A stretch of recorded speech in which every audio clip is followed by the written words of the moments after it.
Donc là, ce que je vais montrer là, avant d'aller plus loin, donc avant de continuer le contrôleur de fiche user, donc on avait vu que j'avais fait un regbody et un regbody.ficheuser. Donc là, on voit la requête Postman actuellement. Donc je suis bien sûr création fiche, body, row, et là voici l'objet que j'envoie. Donc quand je fais ça, donc c'est parti, on voit que dans regbody, donc j'ai bien l'user ID, le nom, le prénom, l'âge, et on voit que dans regbody.ficheuser, j'ai undefined. Donc là, le gros souci d'envoyer ma requête comme ça, donc déjà comme j'ai déjà dit, ce sera le front qui va l'envoyer, c'est que ma requête part brute de cette manière-là. Et c'est pour ça que j'ai rajouté le point fiche user, parce que dans le front, je ne l'ai pas encore fait, hein, et j'en ai pas vraiment fait pour faire ça. C'est la première fois que je fais ça. C'est que l'objet, donc de la fiche avec l'user ID, le nom, le prénom et l'âge, eh bien on va plutôt le mettre dans une clé. C'est-à-dire que pour illustrer mon propos, je vais prendre un exemple sur JSON Placeholder. Donc là, on est sur JSON Placeholder. Donc JSON Placeholder, hein, c'est une API web qui donne des facs données. Il n'y a pas besoin de s'identifier. Donc là, je vais prendre la route users. Et là, ce que je vais montrer, c'est ça. Donc, quoi qu'il arrive, on a toujours l'identifiant de la personne. Ça, c'est important parce que c'est grâce à ça qu'on sait qui a fait l'objet. Et là, ce que je vais montrer, c'est ça. C'est que, donc là, j'ai l'ID, j'ai le name, j'ai l'username, j'ai email. Et là, j'ai adresse. Et dans adresse, ils vont mettre donc adresse. Donc double code, deux points. J'ouvre la collade et dans adresse, ils vont mettre une clé street, une value ici, virgule, une autre clé, une value. Donc ça, c'est une propriété. Ils rajoutent une propriété, une autre propriété. Voilà. Donc ce que je veux dire par là, c'est que l'objet là de l'ID 1, ça commence ici, ça se termine là. Et dans cet objet-là, ils vont mettre d'autres objets pour ranger les choses. C'est-à-dire que street, suite, city, zip code et geo, ça fait partie de l'adresse. Donc on peut imaginer deux choses. Soit sur le front, j'envoie les données comme ça, sur cette route-là. Ou alors, si je veux envoyer plusieurs objets, il va falloir que je mette ces propriétés dans un autre objet. C'est pour ça que j'ai créé la key fiche user. Donc là, je fais un CTRL-C. Je me remets sur Postman parce que ça, dans l'exemple de Open Classroom, c'est ce qu'ils ont fait. C'est ça qui a fait que je me suis pris la tête là pour comprendre le fonctionnement de ce bordel. Donc là, je vais mettre deux points. Là, je vais faire sup. Bien sûr, comme c'est une key, il faut que je mette double quote. Voilà. Je mets ça comme ça. Bon, là, ça ne marchera pas parce qu'il faut que, comme c'est un format JSON, il faut que je mette ça dans une accolade. Comme ça. Et il faut que je ferme l'accolade. Comme ça. Voilà. Donc là, j'ai l'accolade. Dedans, je mets la clé fiche user. Et après, dedans, en value, je mets un autre objet et je mets mes propriétés. Donc là, maintenant, on regarde ici et je vais envoyer la requête. Je fais send.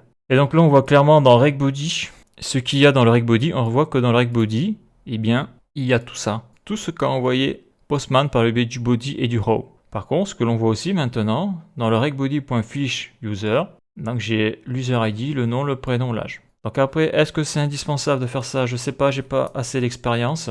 Mais ce que je sais, c'est que c'est vrai que si on veut envoyer un objet, donc des propriétés, et pour que ça soit bien classé, eh bien c'est vrai qu'on peut mettre donc l'user ID, le nom, le prénom, dans une clé qui dit que c'est fiche user. Donc après, ça fait doublon avec le nom de la route.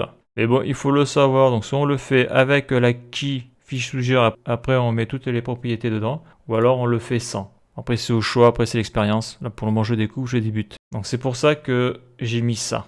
Donc maintenant on va envoyer tout ça dans la base de données. Donc je vais créer donc une variable donc const user fiche object. Et là on a vu donc ce qu'il y avait dans la requête. Donc, moi je veux juste envoyer ça dans la base de données. Je veux pas envoyer la clé fiche user. Pourquoi? Parce que dans la base de données je sépare bien la fiche user avec le reste. Donc c'est pour ça, est-ce que c'est utile de le mettre? Je sais pas, mais bon là je le mets pour montrer que c'est possible. À noter que là on peut voir que j'ai directement ici là, un objet JavaScript qui est utilisable.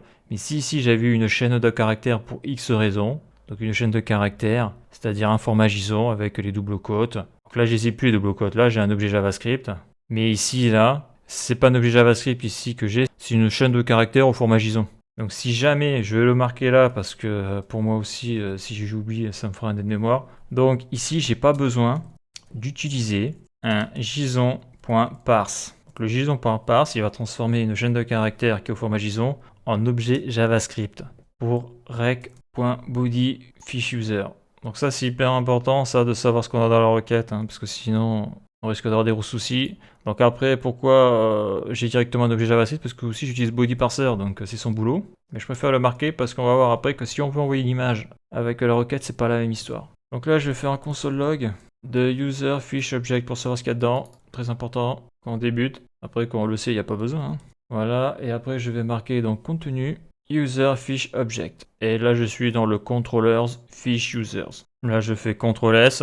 Voilà, donc ça, c'est fait. Donc là, je mets ici, je contrôle si ce que j'ai fait, ça fonctionne. Donc, contenu user fish object, controller fish user, voilà. Voilà ce que j'ai, c'est bon, ça marche. Donc après, pour envoyer ça dans la base de données, il va falloir faire un petit peu ce que j'ai fait avec le user, hein. Donc là, je descends, je descends, je descends. À un moment donné, là, on le voit ici. J'ai fait un const user new user. Donc là, le user là, qui est ici, là, c'est fait par rapport au modèle MongoDB. Donc ça va être l'instance. Parce que l'opérateur new, c'est pour créer des instances. L'instance fish user, fish users. Donc là, important, je l'ai appelé comme ça, fish users. Il n'y a pas de S. Parce que ça, là, si je clique dessus, c'est le schéma MongoDB, c'est ça qui va interagir avec la base de données MongoDB.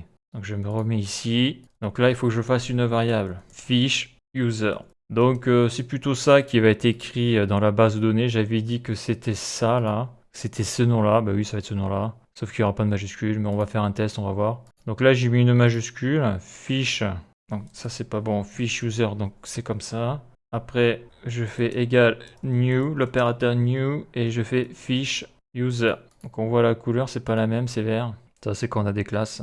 Voilà, donc après, je fais les accolades, et là, dedans, je vais utiliser l'opérateur spread. Donc l'opérateur spread, donc là, on le voit, là, donc mon fish user, il va falloir que je l'affiche après dans un console log, mais l'opérateur spread, c'est pour éclater l'objet. Fish object, point virgule. Donc là, on va voir ce qu'il y a dedans avant d'aller plus loin. Donc là, on va faire un console.log. CTRL-C, CTRL-V, point virgule. J'ai fait un CTRL-S, ça bug pas. Donc après, comme j'ai une armée de console log, il faut que je précise. Donc je vais l'appeler contenu. Donc fish user de new fish user. Donc ça, c'est pour moi, c'est pour comprendre, hein. D'ailleurs, il n'y a pas de S. Que je me plante surtout pas, il n'y a pas de S, c'est bon. Et après, bien sûr, ça vient de ici. CTRL-V, comme ça, je sais d'où ça vient. Comme ça, je sais où j'habite. Je fais CTRL-S. Donc là, je vais envoyer une requête. Donc là, je vais mettre 13 pour changer un petit peu. Je fais send. Donc, contenu fish user de new fish user controller. Donc, on voit clairement la différence entre user fish object et user fisher. Donc, c'est la différence entre celui-là ici, là. Donc, ça, c'est ce qu'il y a dans la requête. Et celui-là, c'est que là maintenant, on a de rajouter dans cette variable-là, donc fish user, d'où l'intérêt de l'opérateur spread, d'éclater l'objet qu'il y a ici, on a l'ID qui a été rajouté. Donc c'est hyper important d'envoyer l'ID, le nom, le prénom et l'âge, parce que c'est grâce à l'ID qu'on va pouvoir savoir qui a créé donc la fiche. Et donc ça sera très utile lorsqu'on utilisera l'authentification par token, parce que c'est l'ID qui sera identifié après pour savoir si la personne a le droit ou pas de modifier la fiche, de la supprimer, ce genre de choses. Donc ça, c'est l'identifiant de la personne, hyper important. Donc voilà ce qu'il y a l'ID. Donc après, dans le détail, exactement comment ça marche. Donc je suis encore un petit peu fait avec l'opérateur new, les classes, c'est pas encore clair à 100%, mais bon, l'idée elle est là. Et après, toi, tu peux faire des recherches de ton côté, hein. Et donc maintenant, on va voir si ça fonctionne. On va enregistrer l'objet dans la base de données. Donc il va falloir que j'utilise fish user, parce que c'est ça que je vais enregistrer ici, là. C'est ça que je vais enregistrer dans la base de données. CTRL-V. Et donc après, pour enregistrer dans la base de données, on l'a déjà vu avec le user ici, hein, il va falloir utiliser la méthode. Elle est où cette méthode? Donc je suis sur signup et j'ai utilisé la méthode save de MongoDB. Donc c'est-à-dire de Mongoose, parce que là je passe par Mongoose. Et Mongoose c'est bien MongoDB. Donc il va y avoir un point save. Comme c'est une promesse, on va mettre un point zen pour savoir si la promesse était résolue ou pas. Et comme il y a un point zen, on va mettre un point catch. Donc ça bouge pas, ça. C'est toujours la même chose. Donc pour que ça soit plus clair, là je fais entrer. Donc dans le point save, je mets rien. Dans le point zen, je vais mettre quelque chose. Et dans le point catch, je vais mettre la fonction de callback pour y mettre, comme dans tous les catch, l'error. Donc le serveur va renvoyer au front. Donc ici ça sera postman. Donc je fais une réponse.status.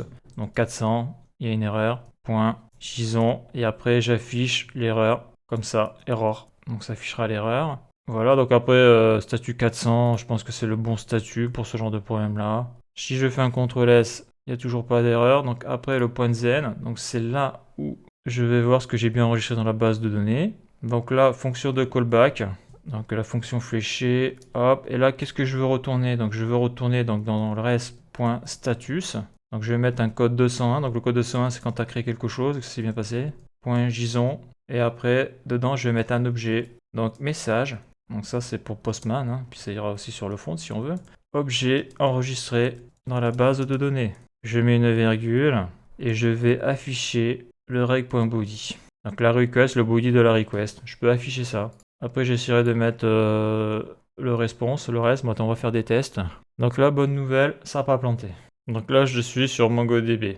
Je clique sur collection, ça cherche. Donc là, j'ai user réseau social. Donc réseau social, c'est le nom de la base de données. Donc users, on l'avait vu. Donc là, j'ai créé plein de users, il va falloir que je les supprime. Donc on voit, tout est chiffré, c'est inutilisable. Donc on remarquera qu'à chaque fois que je crée un utilisateur, j'ai un ID. Donc là, maintenant, je vais prendre Postman. Voilà. Donc je vais envoyer la requête, j'appuie dessus et on voit ce que ça fait. Donc on voit Mongoose, là ça c'est le debug de Mongoose, j'ai vu ça, super. Là on voit que la requête post a bien été faite, ça a pris 196 millisecondes. Et donc la réponse du serveur, la requête est partie et ici là dans le body là j'ai une réponse. Donc message objet enregistré dans la base de données. Le contenu, fiche users, user ID, nom, prénom, âge. Donc maintenant on va voir un petit peu ce que ça donne sous MongoDB, à quoi ça ressemble tout ça. Donc là je suis sur MongoDB, je vais actualiser. Donc il devrait y avoir quelque chose qui a dû bouger. Donc voilà, donc là on voit que j'ai fiche users. Donc là on voit clairement que tout est en minuscule. Hein. Donc ça veut dire que si tu veux pouvoir lire clairement les choses, il faut y rajouter un underscore. Je clique dessus, qu'est-ce qu'il m'a rajouté? Ça charge. Donc voilà ce que j'ai l'ID de l'objet créé, j'ai l'user ID. Donc l'user ID, hein, ça sera l'ID généré par le user, hein, parce qu'après ça va être le front qui va lier l'user ID lorsqu'il va envoyer la requête. Le front va lier l'user ID à la requête, donc aux objets qui vont être envoyés. Donc ici, donc c'est des propriétés. Donc ça fonctionne. Donc là, je vais changer l'âge par exemple. Je vais dire Johnny, je change ça aussi. Et je vais changer, ouais non, ouais si, allez je vais changer, quoique non, je vais le laisser là comme ça, l'user ID, je fais send. On voit que c'est parti, je me remets ici, j'actualise. Donc là j'ai envoyé un autre objet. Bon après c'est vrai que j'aurais dû changer l'user ID parce que c'est pas le même nom. Donc ça fonctionne. Donc à noter un truc que je voulais montrer tant que j'y suis, comment je sais que c'est MongoDB qui gère la génération de l'ID, c'est si je fais insert document, tu vois directement que là, l'ID c'est pas moi qui l'ai généré, c'est ni Mongoose, c'est MongoDB qui l'a généré. Et si je fais une clé test par exemple, je marque n'importe quoi, mais bon, c'est pour qu'il le valide. Si je fais une clé test, j'insère. Donc là tu vois j'ai rajouté un objet là. Donc l'ID est bien généré par la base de données MongoDB. Et après Mongoose le récupère, mais voilà, c'est bien Mongoose qui gère cet ID là, c'est bien la base de données. Donc ça je le supprime. Voilà, ça je vais le supprimer aussi. Donc là on voit que ça c'est pas lisible, donc il faut rajouter un underscore. Donc là j'ai fiche user, voilà, ça c'est pas lisible. Donc on va voir si c'est lui. Moi je pense que c'est lui, mais on voit clairement que tu peux mettre une majuscule, ça sert à rien. Là je mets l'underscore, je mets un U minuscule, je fais un CTRL S, est-ce que ça fonctionne toujours? Ça fonctionne toujours. Donc là, je suis sur Postman. Donc là, je vais changer l'ID. Voilà. J'envoie. Est-ce que ça plante? Ça a planté. Ça a planté. Qu'est-ce que j'ai fait? Fiche user is not defined. D'accord. Fiche user. Voilà. Donc j'ai modifié ici. Super. J'ai modifié là. Mais j'ai oublié de modifier ici. Le plus important, j'ai envie de dire. C'est là où ça va écrire dans la base de données. En tout cas, c'est ça qui va permettre d'enregistrer dans la base de données. Je fais un CTRL S. On recommence. Donc là, je renvoie ma requête. Objet enregistré dans la base de données. Super. Donc ça fonctionne. Maintenant, on va voir ce que ça dit sur MongoDB. Là, j'actualise. Donc voilà ce que ça fait. Donc là, on voit que le fiche user n'a pas été pris en compte. Donc j'ai dit des conneries. Donc je vais aller ici. Donc ça peut être qu'ici alors. En plus, je l'avais précédente. Je vais y mettre un underscore. Bon, après, ça semble logique. Ça semble logique parce que c'est ça qui interagit avec la base de données. Donc je vais renvoyer une requête. Je vais changer l'ID, je vais mettre 555. J'envoie, est-ce que ça marche? Super, ça marche. Donc là, je vais actualiser. Et là, on voit, magique, j'ai fiche user qui est apparu. Donc là, je vais supprimer celui-là. Celui-là, il me sert plus à rien. Parce que là-dedans, j'ai enregistré plusieurs objets. Mais bon, comme j'ai changé le nom là, ça, je le supprime. Donc là, pour supprimer, tu fais comme ça. Je fais CTRL-C, CTRL-V, drop. Donc là, je peux supprimer comme je veux parce que c'est pas une base de données en production, hein. En production, ça, faut pas faire ça, hein. Là, je fais joujou, là. Donc là, on voit que c'est beaucoup plus lisible comme ça. Donc là, ça me plaît. Donc je vais renvoyer une requête. Je fais 26. J'envoie. C'est parti. J'actualise. Je dois avoir un deuxième objet.